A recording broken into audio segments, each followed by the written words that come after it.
समर्पण क्लासेज में आप सभी का स्वागत है। आज हम लोग लेंस का सूत्र, लेंस का आवर्धन, फिर लेंस की क्षमता और लेंस का उपयोग, इन सब के बारे में अध्ययन करेंगे। तो आप वीडियो के अंत तक बने रहिएगा, आपको पूरा समझ में आएगा। तो चलिए शुरू करते हैं। पहले पढ़ेंगे लेंस का सूत्र, यहाँ से शुरू करते हैं।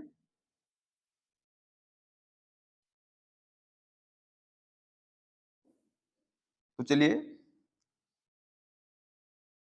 1/f बराबर 1/v माइनस 1/u, इसे लेंस का सूत्र कहते हैं। 1/f बराबर 1/v माइनस 1/u, इसे लेंस का सूत्र कहते हैं। अब क्या होता है, अगर हम कहें कि यहाँ पे f क्या है, तो f जो है, f हमारा फोकस दूरी है, f फोकस दूरी है। u क्या है, u है वस्तु की स्थिति, u है वस्तु की स्थिति। और इसी प्रकार से हमारा v क्या है, v है प्रतिबिंब की स्थिति, प्रतिबिंब की स्थिति। अब आइए इसको डिटेल में समझते हैं। ये मान लें लेंस है और ये इसका मुख्य अक्ष है, ये प्रकाशीय केंद्र है जिसको ऑप्टिकल सेंटर O से बोलते हैं। ये मान लो मुख्य फोकस है, इसको हम F से लिख दिए हैं। अब हम कहेंगे फोकस दूरी हमारा क्या है। अब कहोगे फोकस दूरी का मतलब होता है क्या, इस ऑप्टिकल सेंटर अर्थात O से लेकर F तक की दूरी, इसे हम फोकस दूरी कहते हैं। यह फोकस दूरी हो गया, अर्थात यह लेंस की फोकस दूरी हो गई। अब U क्या है, U है वस्तु की स्थिति। वस्तु की स्थिति मतलब क्या है कि इस लेंस के सामने कोई वस्तु, लेंस के सामने कोई वस्तु जितनी दूरी पर रखी जाती है वह U का मान होता है। अब मान लें कि यह लेंस है, लेंस के सामने वस्तु U दूरी पर रखी गई है, तो कहेंगे U क्या है, वस्तु की स्थिति है। अर्थात लेंस के सामने कोई वस्तु जितनी दूरी पर रखते हैं वह वस्तु की स्थिति कहलाता है, उसको हम U से लिखते हैं। अब अगर हम यह कहें कि यह वस्तु है और इस वस्तु का प्रतिबिंब इस लेंस के द्वारा मान लीजिए यहाँ पे बना है, ये बन गया प्रतिबिंब। तो इसका मतलब क्या है, इसका मतलब है कि जो प्रतिबिंब बना है वह लेंस से जितनी दूरी बनेगा उसे हम V से बोलेंगे। जैसे कि यहाँ आप देख लें कि लेंस से इस प्रतिबिंब की दूरी को हम V से लिखते हैं। इसका मतलब क्या हुआ कि लेंस द्वारा किसी प्रतिबिंब का निर्माण जितनी दूरी पर होता है वह V का मान होता है, उसको हम प्रतिबिंब की स्थिति के नाम से जानते हैं। एक यहाँ पे खास बात है, जो इस फार्मूला में हम देख रहे हैं 1/f बराबर 1/v माइनस 1/u है, यह लेंस का सूत्र है। अगर यहीं पर दर्पण का सूत्र बोलता, यहीं पर दर्पण का सूत्र कहता, तब जहां पे माइनस है वहीं पर हो जाता क्या, प्लस। बस इतना ही। लेंस के सूत्र में जहां पे माइनस रहता है वही दर्पण के सूत्र में वहां पे प्लस रहता है, बाकी लेंस का सूत्र दर्पण का सूत्र सेम होता है। तो चलें अब हम पढ़ेंगे क्या, लेंस के आवर्धन के बारे में। तो इसे मिटा दे रहे हैं। अब लेंस के आवर्धन के बारे में अध्ययन करेंगे। लेंस का आवर्धन क्या होता है, यहां तो पहले लिख दे रहे हैं। लेंस के आवर्धन को सिर्फ आवर्धन न कह के रेखीय आवर्धन भी कहते हैं। तो आवर्धन बराबर क्या होता है, लेंस द्वारा बनाए गए प्रतिबिंब की लंबाई, प्रतिबिंब की लंबाई और वस्तु की लंबाई, प्रतिबिंब की लंबाई और वस्तु की लंबाई के अनुपात को हम आवर्धन कहते हैं। लेकिन यहाँ पे एक खास बात याद रखनी है कि लेंस द्वारा कहना, आपको लेंस द्वारा कहना। कैसे कहोगे,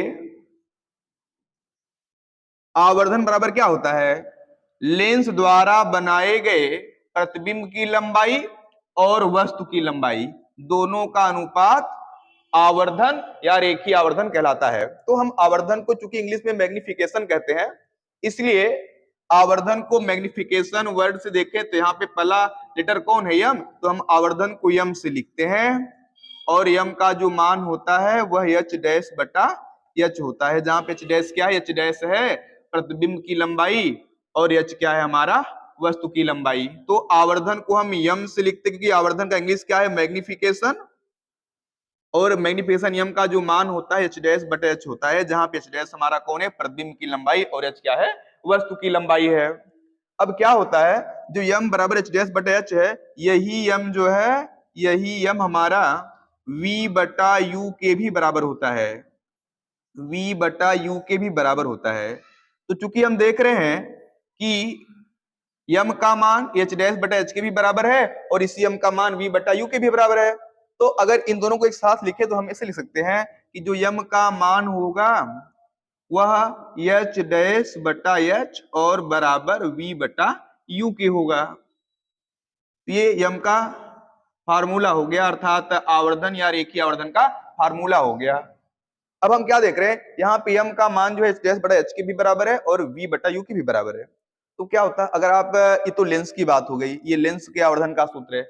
अगर आप दर्पण देखें, दर्पण में क्या था, दर्पण में बिल्कुल सूत्र यही था, लेकिन वहां पर जो यम का मान था एच डैश बटा एच तो वैसे था, लेकिन जहां पे v बटा यू है वहां पे क्या था, दर्पण में यहाँ पे माइनस v बटा यू था। तो ये खास बात है कि जब दर्पण पढ़ेंगे तो दर्पण के आवर्धन के सूत्र में यहाँ पर माइनस v बटा यू रहता है और लेंस के आवर्धन के सूत्र में यहाँ पे सिर्फ v बटा यू अर्थात प्लस v बटा यू रहता है। तो ये हो गया लेंस का आवर्धन। अब अगर हम यह कहें कि जो प्रतिबिंब की लंबाई और वस्तु की लंबाई है, कैसे इसको पहचानेंगे, इसको पहचानने के लिए भी हम ले सकते हैं क्या, मान लो कि यह एक लेंस है, अब लेंस के सामने कोई वस्तु रखी गई है और इस वस्तु की जो लंबाई है उसको हम एच से लिखते हैं, वस्तु की जो लंबाई उसको हम एच से लिखते हैं, और मान लो कि इस वस्तु का प्रतिबिंब यहाँ पर बन रहा है, ये तो वस्तु हो गई। अब इस वस्तु का प्रतिबिंब यहाँ पर बन रहा है, जो प्रतिबिंब बन रहा है इस प्रतिबिंब की जो लंबाई होगी उसको हम एच डैश से लिखेंगे। ये रहा एच और एच डैश, एच मीन्स वस्तु की लंबाई, एच डैश मीन्स प्रतिबिंब की लंबाई हो गया। तो चले, तो यहाँ पर हमारा लेंस का सूत्र और रेखीय आवर्धन या आवर्धन खत्म हुआ, और अब हम पढ़ेंगे क्या, लेंस की क्षमता क्या होती है, लेंस की क्षमता क्या होती है। तो चलें लेंस की क्षमता पढ़ते हैं। एक मिनट,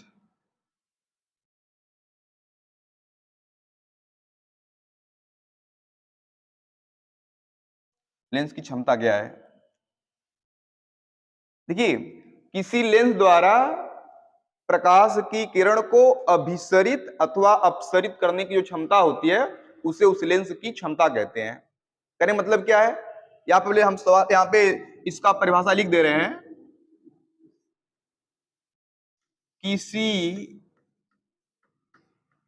लेंस द्वारा, किसी लेंस द्वारा प्रकाश किरण को, किसी लेंस द्वारा प्रकाश किरण को अभिसरित अथवा अपसरित करने की, अपसरित करने की क्षमता को लेंस की क्षमता कहते हैं, लेंस की क्षमता कहते हैं। क्या मतलब हुआ इसका, का मतलब ये हुआ, इसे हम यह कह दें कि यह हमारा उत्तल लेंस है, यह हमारा कौन है, अवतल लेंस है। तो उत्तल लेंस की विशेषता क्या होती है, उत्तल लेंस किसी प्रकाश की किरण को, उत्तल लेंस में जब कोई प्रकाश की किरण प्रवेश करती है तो वह उत्तल लेंस उस प्रकाश की किरण को अभिसरित कर देता है। अभिसरित करने का मतलब इस मुख्य अक्ष की तरफ, या मुख्य अक्ष है, मुख्य अक्ष की तरफ मोड़ देता है। मुख्य अक्ष की तरफ मोड़ देने के प्रोसेस को हम क्या बोलते हैं, अभिसरित करना। तो यहाँ पे अभिसरित हो गया।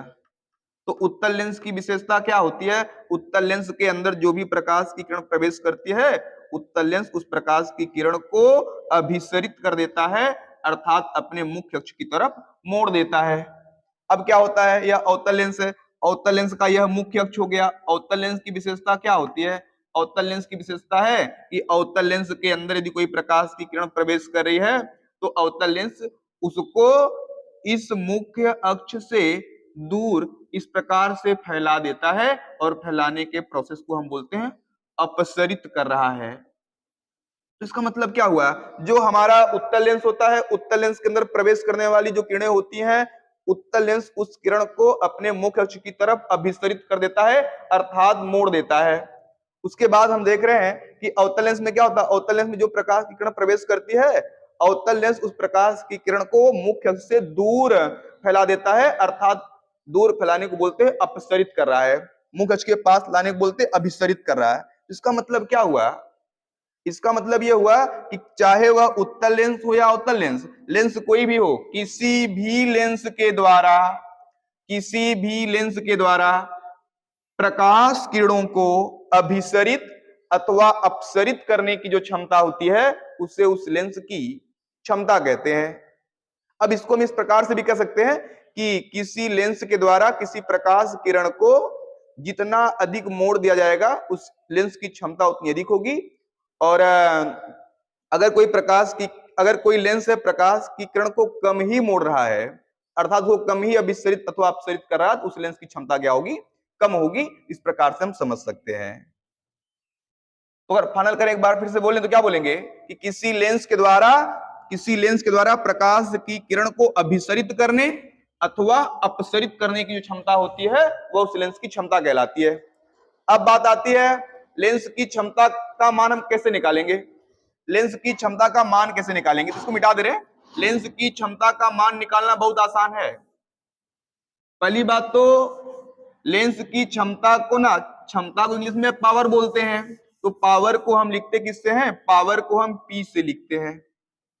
तो जो P का मान होता है 1/f के बराबर होता है, जहां पे P क्या है, P है पावर ऑफ लेंस अर्थात लेंस की क्षमता, और F क्या है, फोकल लेंथ अर्थात फोकस दूरी है किसकी, लेंस की। तो यहाँ पे P का जो मान होता है 1/f होता है, P का मान 1/f होता है। अगर P को हम क्या बोलेंगे, लेंस की क्षमता, F को बोलेंगे फोकस दूरी। अगर इस संदर्भ में बात करें तो हमें यहां पर दिख रहा कि इस प्रकार से हम लेंस के क्षमता का एक और परिभाषा बोल सकते हैं। कैसे, इस फार्मूला के तहत हम एक और परिभाषा बोल सकते हैं। कैसे बोलेंगे, देखो यह 1/f है, 1/f को ना हम f का व्युत्क्रम कह सकते हैं, 1/f को हम f का व्युत्क्रम कह सकते हैं, अथवा कह दो कि f जो हमारा फोकस दूरी है, इस प्रकार से बोले तो हम कह सकते हैं 1/f क्या है, फोकस दूरी का व्युत्क्रम, और जो फोकस दूरी का व्युत्क्रम है वही लेंस की क्षमता P है, अर्थात फोकस दूरी के व्युत्क्रम को लेंस की क्षमता अर्थात P कहते हैं। अब यहां पे लेंस की क्षमता का मात्रक देख लें। यहां पे अगर हम फोकस दूरी मीटर में ले रहे हैं, अगर यहां पर हम फोकस दूरी का मान मीटर में लें, फोकस दूरी का मान मीटर में लेंगे, तब कहेंगे लेंस की क्षमता का जो मात्रक होगा, लेंस की क्षमता का जो मात्रक होगा वह बराबर होगा 1/, अब फोकस दूरी को मीटर में लेंगे तो कहेंगे मीटर, या 1/मीटर को हम प्रति मीटर भी कहते हैं, 1/मीटर को 1/मीटर न कहते हम प्रति मीटर भी कहते हैं। इस प्रकार से हम कह सकते हैं कि लेंस की क्षमता का मात्रक क्या है, प्रति मीटर होता है। कब, जब फोकस दूरी का मान किस में लें, मीटर में लें। और क्या, जो 1/मीटर है इसी को हम डायोप्टर के नाम से भी जानते हैं, इसी को हम डायोप्टर के नाम से भी जानते हैं, और डायोप्टर को हम शॉर्ट में किससे लिखते हैं, डी से लिखते हैं। इसलिए कभी कोई कहे कि लेंस की क्षमता का बता दो मात्रक, तो आप कहोगे भाई लेंस की क्षमता का मात्रक या तो कह दो 1/मीटर है, इसको हम प्रति मीटर भी कहते हैं, या कह दो 1/मीटर को हम डायोप्टर भी कहते हैं। इसलिए कह सकते हैं कि लेंस की क्षमता का मात्रक हमारा कौन है, डायोप्टर है। और ध्यान देना, अगर मान लीजिए कि यहां पर जो f का मान लिया गया है वह मीटर में न लेके सेंटीमीटर में ले, इस प्रकार से कहीं भाई P बराबर 1/f है, और जहां पर हम f का मान ले रहे किसमें, सेंटीमीटर में। अगर हम f का मान सेंटीमीटर में लें तब कहेंगे लेंस की क्षमता का मात्रक क्या आएगा, तब लेंस की क्षमता का मात्रक आएगा 1/सेंटीमीटर, या इसको हम प्रति सेंटीमीटर कहते हैं। लेकिन जब 1/सेंटीमीटर या प्रति सेंटीमीटर आएगा तब उसको आप डायोप्टर नहीं बोलोगे। डायोप्टर हम किसे बोलते हैं, डायोप्टर हम उसी बोलते हैं 1/मीटर अर्थात प्रति मीटर को ही डायोप्टर कहते हैं। तो बस ये रहा हमारा लेंस की क्षमता। और अब पढ़ेंगे क्या, लेंस के उपयोग के बारे में। तो चलो शुरू करते हैं, लेंस का उपयोग क्या है। लेंस का उपयोग पढ़ लें।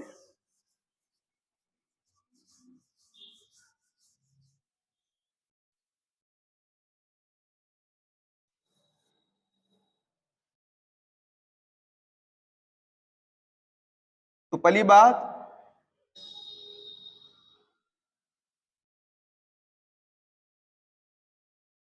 लेंस का उपयोग क्या है?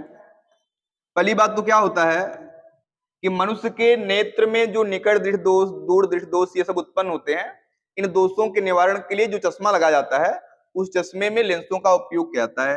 अर्थात मनुष्य के नेत्र में जो निकट दृष्टि दोष होता है, दूर दृष्टि दोष होता है, इन दोषों के निवारण के लिए जो चश्मा प्रयुक्त किया जाता है, उन चश्मों में लेंसों का उपयोग किया जाता है। उसके बाद क्या, जो प्रकाशिक यंत्र होते हैं हमारे, प्रकाशिक यंत्र जो होते हैं, प्रकाशिक यंत्रों में भी लेंसों को उपयोग करते हैं। प्रकाशिक यंत्र कौन है? जैसे कि सूक्ष्मदर्शी हो गया, दूरदर्शी हो गया, सूक्ष्मदर्शी हो गया, दूरदर्शी हो गया, तो सब प्रकाशिक यंत्र हैं। कैमरा हो गया, तो इन सब प्रकाशिक यंत्रों में लेंसों का उपयोग किया जाता है। सूक्ष्मदर्शी से क्या करते हैं? किसी छोटी वस्तु को देखते हैं, अति सूक्ष्म वस्तु को देखते हैं। दूरदर्शी से क्या होता है? दूरदर्शी से हम किसी दूर स्थित वस्तु को देखते हैं। फिर कैमरा तो आप जानते हो। फिर क्या होता है, डॉक्टर द्वारा आंख, कान, नाक आदि के परीक्षण के लिए भी लेंसों का उपयोग किया जाता है। डॉक्टर द्वारा आंख हो गया, कान हो गया, नाक हो गया, आंख, कान, नाक, इन सब के परीक्षण के लिए भी लेंसों का उपयोग किया जाता है। और जो घड़ी साज होते हैं, घड़ी बनाने वाले को घड़ी साज कहते हैं। घड़ी साजों के द्वारा छोटे छोटे कलपुर्जों को देखने के लिए भी लेंसों का उपयोग किया जाता है। तो ठीक है, उम्मीद करते हैं कि आपको ये वीडियो पसंद आया होगा। वीडियो पसंद आया तो वीडियो को लाइक करें, चैनल को सब्सक्राइब करें और शेयर करें। धन्यवाद।